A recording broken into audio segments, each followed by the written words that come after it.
प्यारे विद्यार्थियों, class teaching के इस वीडियो में आपका स्वागत है। कक्षा 12 जीव विज्ञान के इकाई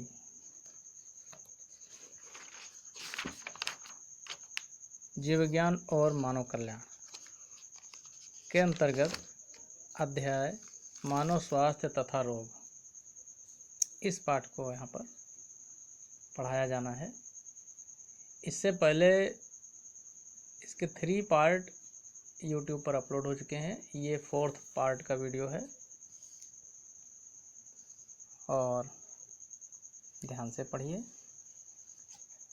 पढ़ाई में लापरवाही न करिए। जब तक विद्यालय नहीं खुल रहे हैं ऑनलाइन पढ़ाई जारी रखिए, मेहनत से पढ़िए। आप अपनी जो भी टेक्स्ट बुक है आपके पास में, जो भी आपको पिछले साल की बुक्स मिल गई हो या आपने नई खरीद ली हो, तो उसमें से इन पाठों को लगातार पढ़ते रहिए। घर पर भी पढ़ाई करिए,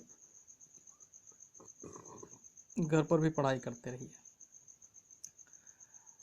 पेन और कापी लेकर के बैठा करिए। जब भी आप वीडियो देखना शुरू करें, एक पेन और एक कापी अपने साथ लेकर के बैठें और जो यहाँ इम्पोर्टेंट बातें हैं उनको नोट करते चलें। और यदि कोई समस्या आए तो आप कमेंट में नोट करें, उस समस्या का समाधान करने का प्रयास किया जाएगा। वीडियो देखने के बाद लाइक करना ना भूलें। चैनल को सब्सक्राइब भी कर सकते हैं, सब्सक्रिप्शन भी फ्री है।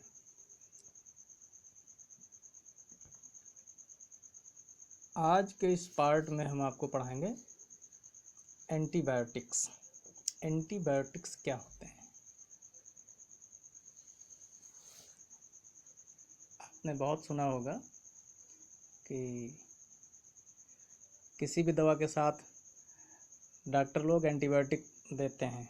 एंटीबायोटिक, एंटी का मतलब उल्टा काम, उल्टा। बायोटिक्स मतलब माइक्रोब्स। बायोटिक्स का यहाँ पर मतलब लिया जाता है माइक्रोब्स, माने सूक्ष्म जीव। माइक्रोब्स जो माइक्रो ऑर्गेनिजम्स होते हैं, सूक्ष्म जीव होते हैं। तो सूक्ष्म जीवों के विरुद्ध जो मेडिसिन्स काम करती हैं, माइक्रोब्स को मारने का काम जो दवाएं करती हैं, उन दवाओं को एंटीबायोटिक्स कहा जाता है। ठीक है। एंटीबायोटिक्स को वंडर ड्रग्स के नाम से भी जाना जाता है। ज़्यादातर एंटीबायोटिक्स जो होती हैं वो कवक और जीवाणुओं से प्राप्त की जाती हैं। एंटीबायोटिक्स औषधियाँ जो होती हैं वो मनुष्य के लिए हानिकारक नहीं होती हैं, ये केवल जीवाणु विशेष को प्रभावित करती हैं। बहुत सी एंटीबायोटिक्स प्रचलित हैं, जैसे पेनिसिलिन है, सिफालोस्पोरिन है, टेट्रासाइक्लिन है, स्ट्रेप्टोमाइसिन है। ये सब एंटीबायोटिक्स हैं और इन दवाओं का प्रयोग लगातार इलाज के लिए किया जाता है। सबसे पहली एंटीबायोटिक्स पेनिसिलिन थी। पेनिसिलिन कवक से प्राप्त की जाती है और पेनिसिलिन की खोज अलेक्जेंडर फ्लेमिंग ने 1928 में की थी। किसने खोज की थी? Alexander Fleming. कब की थी? 1928 में। ठीक है। इसके बाद जो महत्वपूर्ण बात है वो है इम्यूनिटी। अगली हेडिंग है इम्यूनिटी, मतलब प्रतिरक्षा। प्रतिरक्षा, जैसे कोई आपके ऊपर अटैक कर रहा है, उसके प्रति आप अपनी रक्षा करेंगे, तो इसको कहते हैं प्रतिरक्षा। यहाँ पर जो आप प्रतिरक्षा पढ़ रहे हैं ये शरीर की प्रतिरक्षा से संबंधित है। शरीर की प्रतिरक्षा जो होती है वो शरीर के भीतर होती है और प्राकृतिक रूप से होती है। प्रतिदिन अनेक प्रकार के रोगजनक हमारे शरीर के संपर्क में आते हैं, लेकिन सभी प्रकार के रोगजनक हमारे शरीर में रोग उत्पन्न नहीं कर पाते हैं, क्योंकि हमारे शरीर के भीतर प्राकृतिक रूप से प्रतिरक्षा तंत्र पाया जाता है। प्राकृतिक रूप से जन्म से ही प्रतिरक्षा तंत्र होता है। कभी कभी प्रतिरक्षा तंत्र को और ज़्यादा मजबूत करने के लिए बाहर से भी हम लोग एंटीबायोटिक्स लेते हैं, टीका के रूप में, वैक्सीन के रूप में। ठीक है, तो प्रतिरक्षा क्या है? हमारे शरीर में विशेष प्रकार का एक सुरक्षा तंत्र होता है जो रक्त के माध्यम से हमारे शरीर में सुरक्षा उत्पन्न करता है। बाहर से कोई भी रोगजनक, चाहे वो कवक हो, जीवाणु हो, वायरस हो, यदि प्रवेश कर जाता है तो उसको नष्ट करने के लिए, उस वायरस और जीवाणु को नष्ट करने के लिए शरीर का जो तंत्र काम करता है, उस तंत्र को प्रतिरक्षा तंत्र कहा जाता है। ठीक है, इसके बाद प्रतिरक्षा कितने प्रकार की होती है? तो जीवों के शरीर में 2 प्रकार की प्रतिरक्षा पाई जाती है। जीवों के शरीर में 2 प्रकार की प्रतिरक्षा पाई जाती है। सबसे पहली प्रतिरक्षा होती है सहज या स्वाभाविक प्रतिरक्षा, अथवा इसी को अविशिष्ट प्रतिरक्षा कहते हैं। और दूसरे प्रकार की होती है उपार्जित अथवा विशिष्ट प्रतिरक्षा। हमारे शरीर में कितने प्रकार की प्रतिरक्षा पाई जाती है? 2 प्रकार की। नंबर 1 सहज प्रतिरक्षा, नंबर 2 उपार्जित प्रतिरक्षा। सहज प्रतिरक्षा, इसको सहज प्रतिरक्षा क्यों कहा जाता है? क्योंकि ये मनुष्य के शरीर में जन्मजात होती है। ये प्रतिरक्षा शरीर में जन्म से ही उपलब्ध होती है। इस प्रतिरक्षा में जीव शरीर के बाह्य मार्ग, यहाँ पर देखिए, ये इस प्रतिरक्षा में जीव शरीर के बाह्य मार्ग अवरोधक, जैसे त्वचा, आहार नाल, श्वसन नाल, मूत्रोजनन मार्ग में उपस्थित श्लेष्मिक कला तथा भीतरी मार्ग अवरोधक, जैसे प्रतिरोगाणु पदार्थ, भक्षी कोशिकाएं, प्रदाह प्रक्रिया इत्यादि जीव शरीर पर सूक्ष्म जीवों के आक्रमण को रोकते हैं। समझ में आया? इस प्रतिरक्षा में जीव शरीर के बाह्य मार्ग अवरोधक मतलब बाहर से कोई जीवधारी जो माइक्रोब्स है, तो बाहर से शरीर में कहीं से प्रयोग करने की कोशिश करे तो सबसे बाहर कौन है? त्वचा है। फिर आपके आहार नाल, बाहर से आएगा तो सीधे आहार नाल में जाएगा, या श्वसन मार्ग से होकर के श्वसन नाल में जाएगा, मूत्रोजनन मार्ग से होकर के भी शरीर के भीतर प्रवेश कर सकता है। तो इन अंगों पर श्लेष्मिक कला पाई जाती है, वो किसी भी वायरस और जीवाणु को शरीर के भीतर जाने से रोकती है। फिर भीतरी मार्ग अवरोधक, जैसे कोई प्रतिरोगाणु पदार्थ है शरीर के भीतर चला गया है, किसी भी तरह से पहुंच ही गया मान लो, तो उसको नष्ट करने के लिए, उससे हमारे शरीर की सुरक्षा करने के लिए भक्षी कोशिकाएं पाई जाती हैं, प्रदाह प्रक्रिया होती है, और ये सब मिल करके हमारे शरीर की बाहरी रोगजनकों से सुरक्षा करती हैं। उपार्जित प्रतिरक्षा क्या है? हमने बताया आपको, सहज प्रतिरक्षा जन्म से उपलब्ध रहती है जीव शरीर में। उपार्जित प्रतिरक्षा वो प्रतिरक्षा है जिसको बाहर से प्राप्त किया जाता है। उपार्जित, अर्जित माने कमा लेना, उप माने बाहरी रूप से। पहले भी हम उपार्जित शब्द का अर्थ बता चुके हैं। तो हम अपने शरीर के बाहर से जो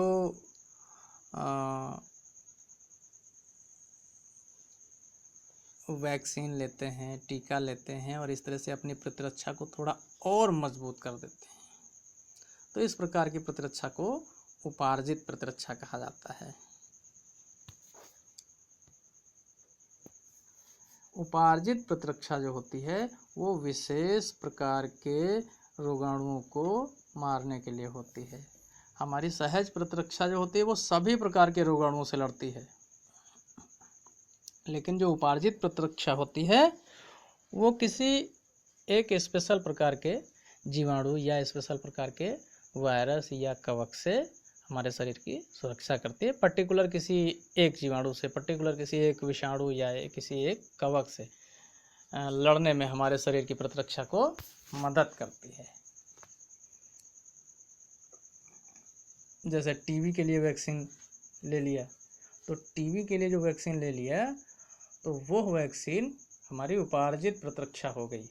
अब ये उपार्जित प्रतिरक्षा केवल टीबी के ही जीवाणुओं को मारने का काम करेगी, ठीक है ना।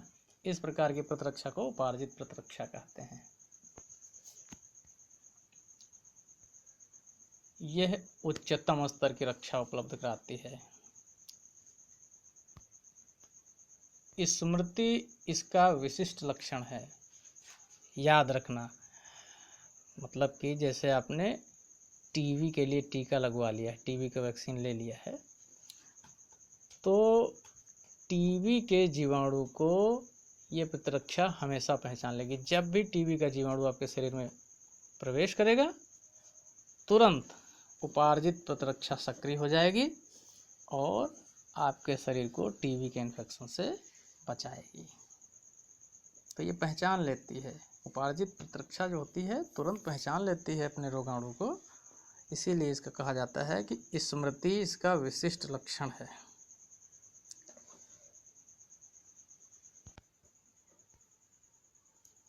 प्रतिरक्षा तंत्र के विभिन्न अंग कौन कौन से होते हैं? हमारे शरीर में जो प्रतिरक्षा तंत्र निर्मित होता है, जो इम्यून सिस्टम निर्मित होता है, उसमें कौन कौन से अंग पाए जाते हैं, कौन कौन से अंग मिल करके प्रतिरक्षा तंत्र का निर्माण करते हैं?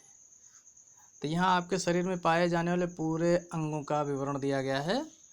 इस चित्र को आप बना लीजिए कॉपी में, ठीक है। इस चित्र को बना लीजिए, बना करके बार बार देखते रहिए ताकि आपको याद हो जाए। तो सबसे पहला प्रतिरक्षी अंग है एडिनोइड्स। एडिनोइड्स कहाँ पर है? ये देखिए। दूसरा प्रतिरक्षी अंग है टॉन्सिल्स। टॉन्सिल्स मुंह के अंदर पाए जाते हैं, यहाँ गर्दन में पाए जाते हैं टॉन्सिल्स। उसके बाद थोरैसिक डक्ट, ये वक्ष भाग में। लेफ्ट सब क्लेवियन वेन, ठीक है, यहाँ भी एंटीबॉडीज़ का निर्माण होता है। और राइट लिम्फेटिक डक्ट, यहाँ भी, ये गर्दन के नीचे वक्ष भाग के ऊपरी हिस्से में सामने की तरफ वेन्स पाई जाती हैं। वेन समझते हैं? वेन का मतलब होता है शरीर का रक्त जिन नलिकाओं से वापस हृदय की ओर आता है, उन्हें वेन कहते हैं। इसके बाद थाइमस ग्लैंड, यह एक अंतःस्रावी ग्रंथि होती है जो बाल्यावस्था में ज़्यादा सक्रिय होती है और युवावस्था और प्रौढ़ावस्था आते आते कम सक्रिय होती चली जाती है। इसके बाद lymph nodes, spleen, small intestine, pierce patches, large intestine, appendix, bone marrow, tissue lymphatics, ये सब प्रतिरक्षी तंत्र के अंग हैं। इनमें प्रतिरक्षा तंत्र तैयार होता है, प्रतिरक्षी पदार्थ तैयार होते हैं। मुख्य रूप से प्रतिरक्षी क्या हैं? एंटीबॉडीज़। अभी आगे हम आपको बताएंगे एंटीबॉडीज़। इन सब में एंटीबॉडीज़ का निर्माण होता है।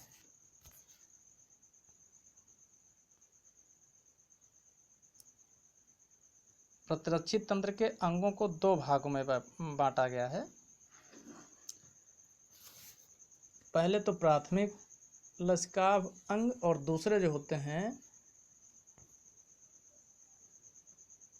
द्वितीयक लसिकाभ अंग कहलाते हैं। तो प्राथमिक लसिकाभ अंग के अंतर्गत लाल अस्थि मज्जा आती है और थाइमस ग्रंथि आती है। लाल अस्थिमज्जा और थाइमस ग्रंथि, ये प्राथमिक लसिकाभ अंग कहलाते हैं। अस्थिमज्जा में अपरिपक्व लिम्फोसाइट की उत्पत्ति होती है, ये बहुत इम्पोर्टेंट है। बी लिम्फोसाइट और टी लिम्फोसाइट कहाँ बनती हैं, तो याद रखिएगा, लाल अस्थिमज्जा में अपरिपक्व लिम्फोसाइट का निर्माण होता है। कुछ लिम्फोसाइट का विभेदन, परिपक्वन तथा प्रचुरोद्भवन अस्थिमज्जा में ही पूर्ण हो जाता है। तो जिनका परिपक्वन अस्थिमज्जा में ही पूर्ण हो जाता है उनको बी लिम्फोसाइट कहते हैं। कुछ अपरिपक्व लिम्फोसाइट बचते हैं। तो अपरिपक्व लिम्फोसाइट रक्त की सहायता से थाइमस ग्रंथि में चले जाते हैं।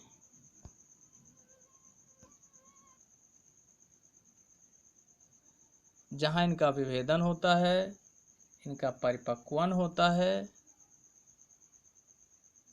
तब इनको टी लिम्फोसाइट कहा जाता है। ध्यान दीजिए, लिम्फोसाइट का निर्माण कहाँ होता है, रेड बोन मैरो में।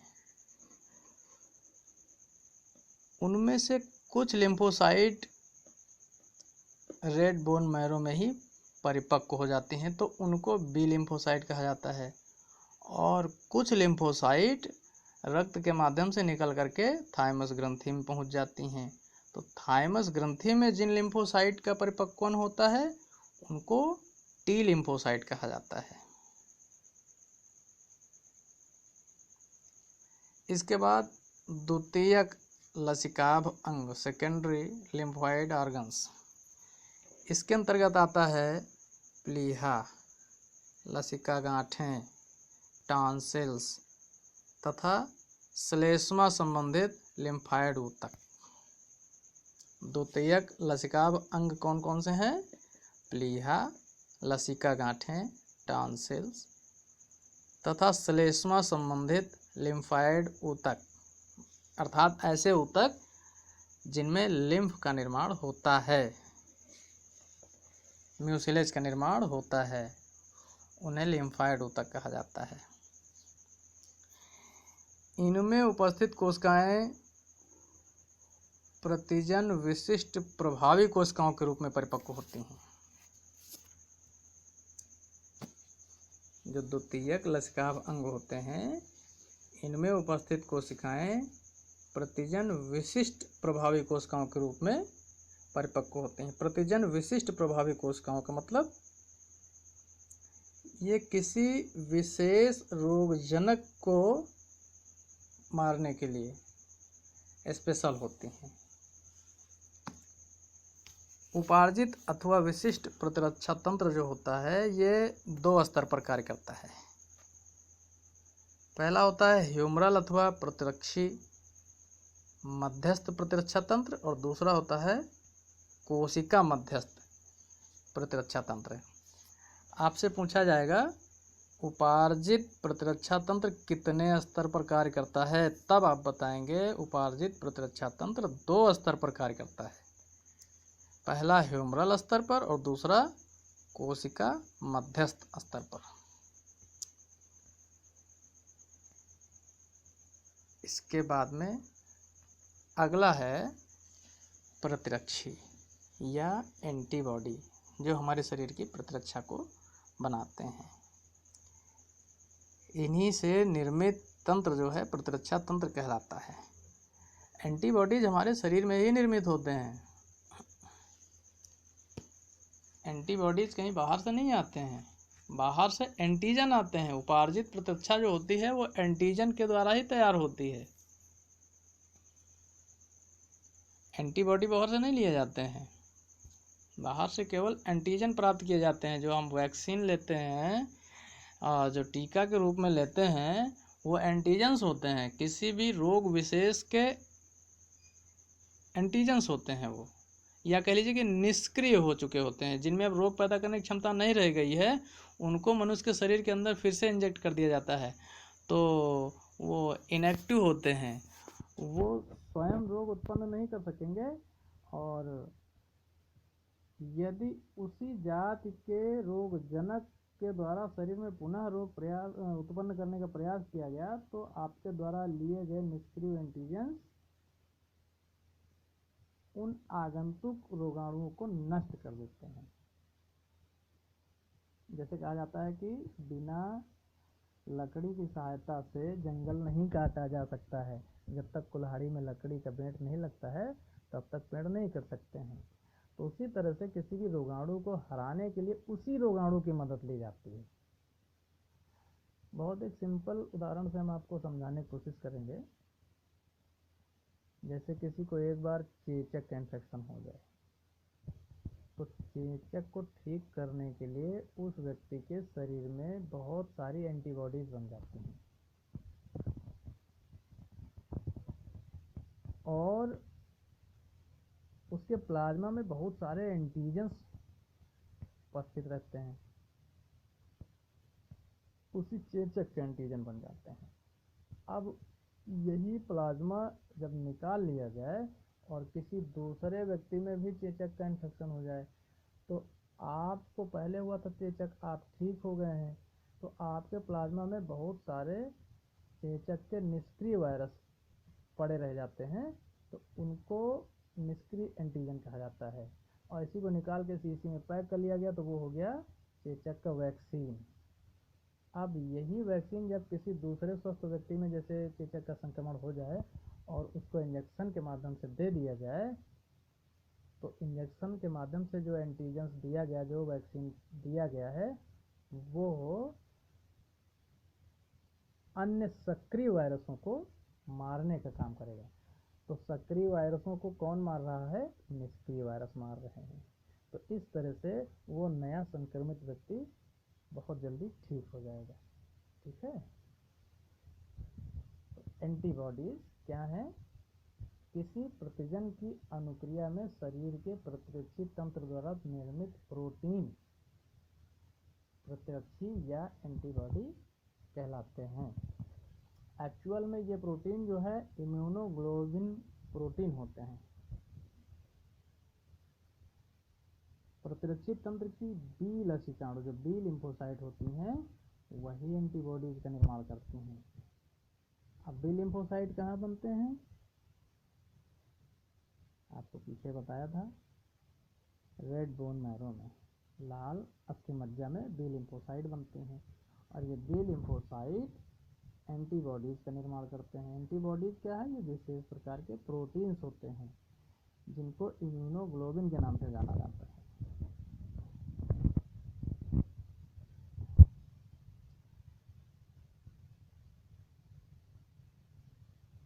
प्रतिरक्षी में पाई जाने वाली भारी श्रृंखलाएं 5 प्रकार की होती हैं। जो एंटीबॉडीज होते हैं उनमें 5 प्रकार की श्रृंखलाएं पाई जाती हैं: गामा, म्यू, अल्फा, डेल्टा तथा एप्सिलॉन। यहाँ देखिए, ये है प्रतिरक्षी में पाई जाने वाली भारी श्रृंखलाएं 5 प्रमुख प्रकार की होती हैं।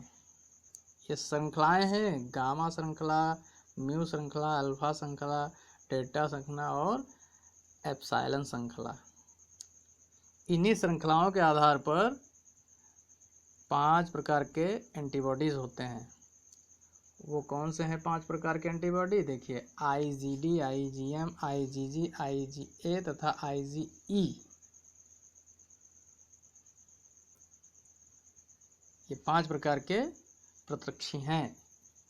हिंदी में प्रतिरक्षी कहा जाता है, अंग्रेजी में इसी को एंटीबॉडी कहा जाता है। इन पांचों में से भी IgG एंटीबॉडी जो होता है वो सर्वाधिक पाया जाता है। सबसे ज़्यादा IgG एंटीबॉडी पाया जाता है। IgG मतलब इम्यूनोग्लोबिन जी। इम्यूनोग्लोबिन जी। यह प्रतिरक्षी माता के दूध में उपस्थित होता है तथा जन्म के पश्चात बच्चों को प्रतिरक्षा प्रदान करता है। यही एक ऐसा प्रतिरक्षी है जो माता के अपरा से भ्रूण में प्रवेश करने में सक्षम होता है। IgG सबसे सक्रिय प्रतिरक्षा का दायित्व यही एंटीबॉडी निभाती है।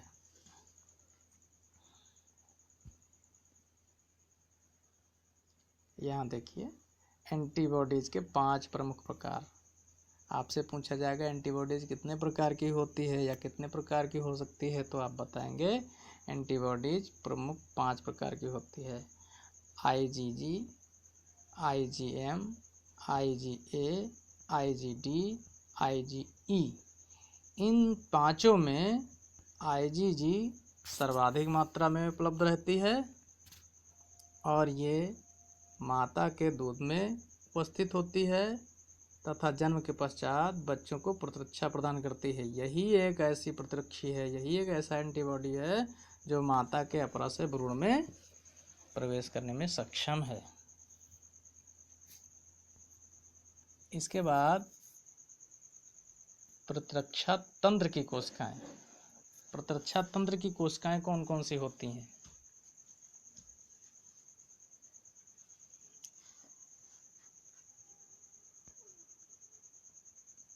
प्रतिरक्षा तंत्र में टी लिम्फोसाइट,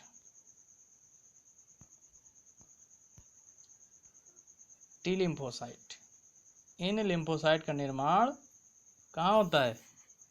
अस्थिमज्जा में। बी लिम्फोसाइट भी अस्थिमज्जा में और टी लिम्फोसाइट भी अस्थिमज्जा में। आपको बताया था ना, लिम्फोसाइट का निर्माण अस्थिमज्जा में होता है।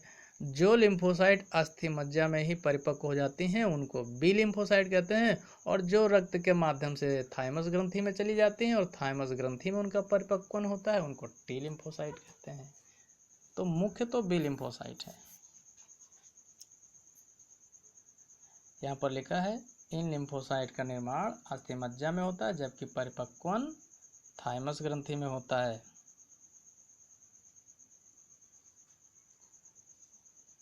जैसे ही टी लिम्फोसाइट प्रतिजन के ग्लाइकोप्रोटीन के संपर्क में आता है ये सक्रिय हो जाता है तथा विभिन्न प्रकार के वृद्धि कारकों को स्रावित करना प्रारंभ कर देता है जिन्हें सम्मिलित रूप से साइटोकाइन कहा जाता है। और ये जो साइटोकाइन होते हैं ये बी लिम्फोसाइट को सक्रिय करने में महत्वपूर्ण भूमिका निभाते हैं। समझ रहे हैं? टी लिम्फोसाइट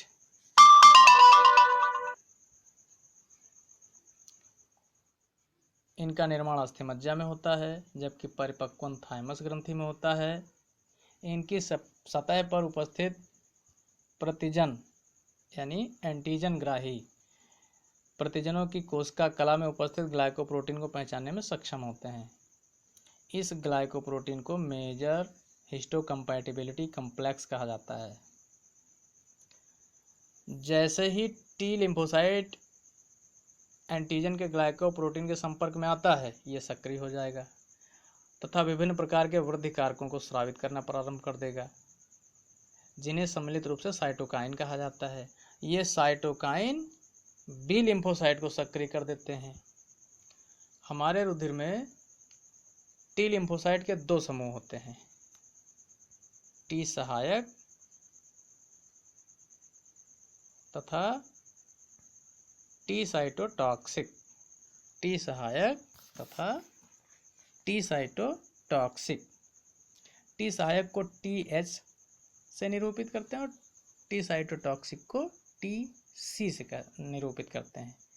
ये 2 प्रमुख समूह हैं, टी सहायक और टी साइटोटॉक्सिक। तो TH और TC। TH से स्रावित साइटोकाइन बी लिम्फोसाइट को सक्रिय करते हैं। TH से स्रावित साइटोकाइन बी लिम्फोसाइट को सक्रिय करते हैं जबकि TC से स्रावित साइटोकाइन विषाणुओं द्वारा संक्रमित ट्यूमर कोशिकाओं को मारने का महत्वपूर्ण कार्य करते हैं। यहाँ पर ध्यान दीजिए, टीसी से स्रावित साइटोकाइन विषाणुओं द्वारा संक्रमित ट्यूमर कोशिकाओं को, मतलब एक तो उनको विषाणु ने संक्रमित कर दिया है कोशिकाओं को, इसलिए वो नष्ट हो रही हैं, दूसरे उन्हीं को मारने में टीसी भी लग गया है, तो शरीर की कोशिकाएं कितनी जल्दी तेजी से नष्ट हो रही हैं। इसीलिए वायरस का इन्फेक्शन जो है वो खतरनाक होता है। एक तो वायरस कोशिकाओं को मार रहा है और दूसरे आपकी जो प्रतिरक्षा है वो प्रतिरक्षा भी उन्हीं कोशिकाओं को नष्ट कर रही है। तो दो व्यवस्थाएं जब जुट करके किसी एक कोशिका को नष्ट कर रही हैं, एक नष्ट हुई दूसरी को नष्ट कर रहे हैं, दूसरी तीसरी को नष्ट कर रहे हैं, तो इस तरह शरीर की सारी कोशिकाएं जल्दी से नष्ट हो जाएंगी, तो शरीर नष्ट हो जाएगा। यही कारण है कि आप अपनी इम्यूनिटी को संभाल कर रखिए और इम्यूनिटी को हमेशा बूस्ट रखिए, ताकि वायरस का इन्फेक्शन ना होने पाए। वायरस के इन्फेक्शन से डबल नुकसान होता है कोशिकाओं का, एक तो वायरस कोशिकाओं को मार रहा है और दूसरे आपकी इम्यूनिटी भी कोशिकाओं को मारने का काम करने लगती है। जस्ट अभी कोविड-19 के मामले में भी यही हो रहा है, इसीलिए व्यक्तियों की मौत जल्दी हो जाती है। जिनको इन्फेक्शन ठीक से हो गया तो एक तो वायरस कोशिकाओं को मारता है और फिर इन्फेक्टेड कोशिकाओं को हमारी जो इम्यूनिटी होती है, जो टीसी सेल्स होती हैं, ये सेल्स उन कोशिकाओं की शरीर से सफाई करना शुरू कर देती हैं। उसको मौका नहीं देती हैं कि वो कोशिका स्वस्थ होकर के फिर से अपना काम करे, बल्कि पूरी तरह से उसको नष्ट करके शरीर से बाहर निकालने का काम करने लगती हैं। तो वो स्प्लीन में जाके भर जाती हैं, गड़बड़ सड़बड़ कोशिकाएँ जो होती हैं, जो संक्रमित कोशिकाएँ होती हैं। फिर स्प्लीन फटने का डर रहता है। स्प्लीन जब डिस्टर्ब होता है तो लीवर डिस्टर्ब हो जाएगा, बाइल जूस डिस्टर्ब हो जाएगा, इस तरह पूरा डाइजेस्टिव सिस्टम डिस्टर्ब हो जाएगा, समस्याएं खड़ी हो जाती हैं। तो मरीज ठीक होने के बजाय उसकी स्थिति खराब होती चली जाती है। तो वायरस से बचना बहुत ज़रूरी होता है और वायरस से बचने का एकमात्र रास्ता है सजगता, जागरूकता। जागरूकता किस बात की? आप अपने प्रतिरक्षा तंत्र को सदैव मजबूत रखें। तो अपने प्रतिरक्षा तंत्र को बचाए रखने के लिए आपको सबसे पहले तो ड्रग्स एडिक्शन से बचना चाहिए। किसी भी प्रकार का ड्रग्स एडिक्शन नहीं करना चाहिए। खान पान स्वच्छ हो, सुरक्षित हो और पौष्टिक भोजन लें, संतुलित भोजन लें। ठीक है, आगे देखते हैं एंटीजन क्या है। एंटीजन क्या है? वे रासायनिक पदार्थ हैं जो जीवों के शरीर में प्रतिरक्षी तंत्र की अनुक्रियाओं को उत्तेजित करते हैं। एंटीजन वे रासायनिक पदार्थ हैं जो जीवों के शरीर में प्रतिरक्षी तंत्र की अनुक्रियाओं को उत्तेजित करते हैं और शरीर के प्रतिरक्षी तंत्र द्वारा प्रतिरक्षी के निर्माण को उत्तेजित करते हैं। उनको एंटीजन कहा जाता है। एंटीजन का शाब्दिक अर्थ होता है एंटीबॉडी जनरेटिंग। इसको इस तरह से समझिए कि आप सो करके उठे हैं और सुस्त होकर के बैठे हैं। आप सुस्ती में बैठे हैं, लेकिन अचानक से कहीं से एक दो मधुमक्खी आ जाएं या एक दो बरैया आ जाएं और आपकी खोपड़ी के चारों तरफ घूमने लगे, तो आपकी स्थिति क्या होगी? आप तुरंत एक्टिव हो जाएंगे, एकदम से अलर्ट हो जाएंगे बहुत तेज़ी से। ठीक है, तो यहाँ पर जो मधुमक्खी आ गई हैं, जो बरैया आ गई हैं, वो एंटीजन है और आप अपने आप को मान लीजिए कि आप एंटीबॉडी हैं। जैसे ही एंटीजन आपके पास में आया, आपके करीब में आया, वैसे ही आप एकदम से एक्टिव हो गए। आप बिल्कुल हाथ पैर इधर उधर चलाने लगे, अपना नजरें घुमाने लगे, खोपड़ी हिलाने लगे, शरीर अपने आप को बचाने के प्रयास में लग गए। तो यहाँ पर आप मधुमक्खी को एंटीजन समझ लीजिए और खुद को एंटीबॉडी समझ लीजिए। तो इसी तरह से जो माइक्रोब्स होते हैं वो आपके शरीर में जब प्रविष्ट करते हैं तो एंटीजन जो होता है वो आपके रक्त कोशिकाओं की भित्ति पर पाया जाता है और वो एंटीबॉडी को सक्रिय कर देता है। फिर बहुत तेज़ी से एंटीबॉडी शरीर में बनना शुरू हो जाती हैं।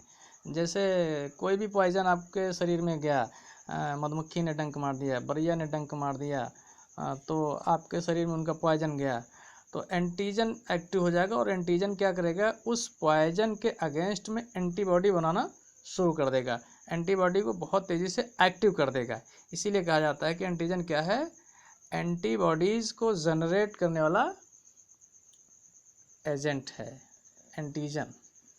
एंटीजन जो है एंटीबॉडी के प्रोडक्शन को प्रेरित करता है, एंटीजन एंटीबॉडीज़ को निर्मित करता है, उत्पादन करने वाला है। इसके आगे देखिए सक्रिय और निष्क्रिय प्रतिरक्षा क्या होती है। एक्टिव एंड पैसिव इम्यूनिटी, बहुत सिंपल है भाई।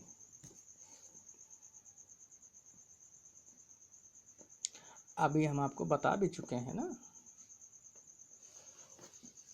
एक्टिव इम्यूनिटी वो है जो आपके शरीर में जन्मजात थी और ये सभी प्रकार के माइक्रोब्स के अगेंस्ट में आपके शरीर की सुरक्षा करती है, तो वो एक्टिव इम्यूनिटी है। और अभी आपको बताया था कि जैसे किसी एक व्यक्ति को किसी वायरस से इन्फेक्शन हो गया है और वो इन्फेक्शन से ठीक भी हो गया, तो उसके शरीर में कुछ एंटीबॉडीज़ बन जाती हैं उस वायरस के खिलाफ। उन्हीं एंटीबॉडीज़ को जब निकाल के शीशी में पैक कर लिया गया और फिर इंजेक्शन के माध्यम से दूसरे व्यक्ति में उनको इंजेक्ट कराया गया जो दूसरा संक्रमित व्यक्ति है,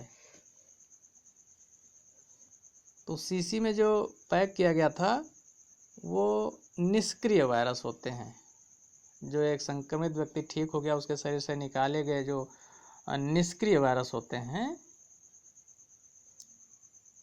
वो निष्क्रिय प्रतिरक्षा उत्पन्न करते हैं दूसरे स्वस्थ संक्रमित व्यक्ति में जब उनको चढ़ा दिया जाता है। तो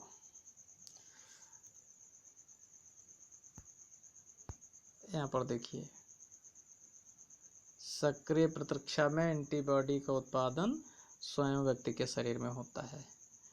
टीकाकरण से अथवा रोग जनकों के शरीर में प्रवेश करने से बी लिम्फोसाइट द्वारा एंटीबॉडीज का निर्माण प्रारंभ हो जाता है। अतः एंटीजन के संपर्क में आने पर स्वयं व्यक्ति के शरीर में हुआ एंटीबॉडी निर्माण सक्रिय प्रतिरक्षा कहलाता है। और जब एंटीबॉडीज का निर्माण किसी अन्य पृष्ठाधारी जंतु के शरीर में होता है तथा एंटीजन विशिष्ट के लिए उत्पादित इन एंटीबॉडीज को उस जंतु के रक्त समूह से पृथक करके किसी मनुष्य के शरीर में इंजेक्ट कराया जाता है, तब इसे निष्क्रिय प्रतिरक्षा कहते हैं। निष्क्रिय इसीलिए कहा जाता है क्योंकि इनका निर्माण स्वयं मनुष्य में नहीं होता है, वो इन्हें बने बनाए रूप में बाहर से प्राप्त करता है, बाहर से किसी दूसरे मनुष्य से या कई बार पशुओं को किसी वायरस से किसी माइक्रोब से संक्रमित करा करके उनका प्लाज्मा एकत्र किया जाता है और उससे मनुष्यों का इलाज किया जाता है। वैक्सीन तो ज़्यादातर इसी तरह से तैयार किए जाते हैं, चूहों के शरीर से। ज़्यादातर वैक्सीन चूहों के शरीर से तैयार किए जाते हैं। किसी वायरस का इन्फेक्शन चूहे में करा दिया जाता है और उसमें एंटीबॉडीज़ बन जाते हैं। जब एंटीबॉडीज़ बन जाते हैं तो उसका सीरम निकाल लिया जाता है, उसको शीशी में पैक कर दिया गया, बस वो वैक्सीन बन गया। और जब कभी उसी वायरस से कोई व्यक्ति संक्रमित होता है तो वही निकाला गया सीरम उस व्यक्ति को वैक्सीन के रूप में दिया जाता है।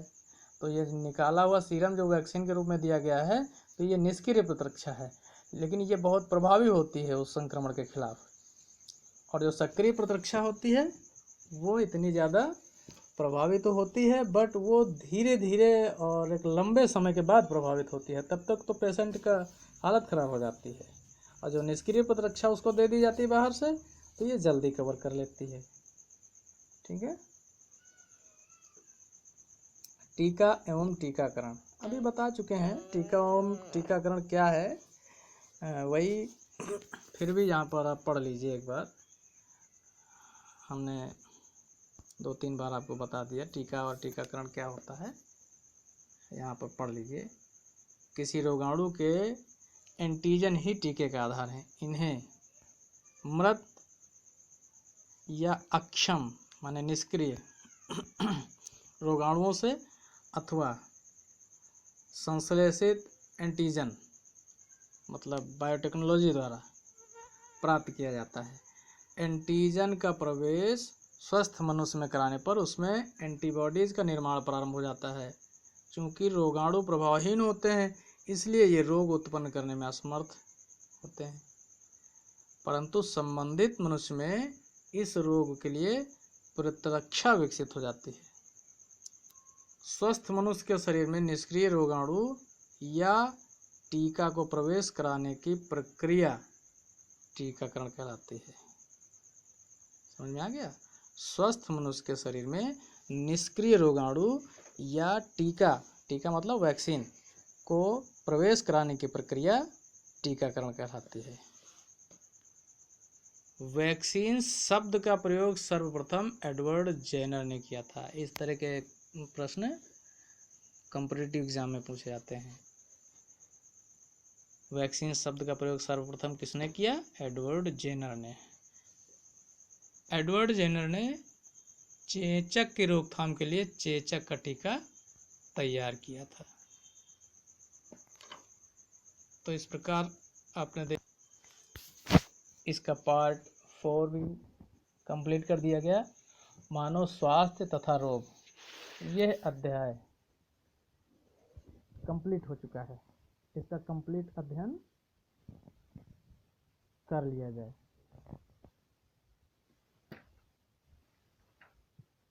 नोट्स बना लीजिए, ध्यान से पढ़िए। जो बातें समझ में ना आए या आपको कुछ पूछना है तो आप कमेंट सेक्शन में जाकर के कमेंट में लिख सकते हैं। वीडियो को लाइक करना मत भूलिए, वीडियो को सब्सक्राइब भी कर लीजिए, जिससे आपको पढ़ने में मदद मिलेगी। Okay, thank you.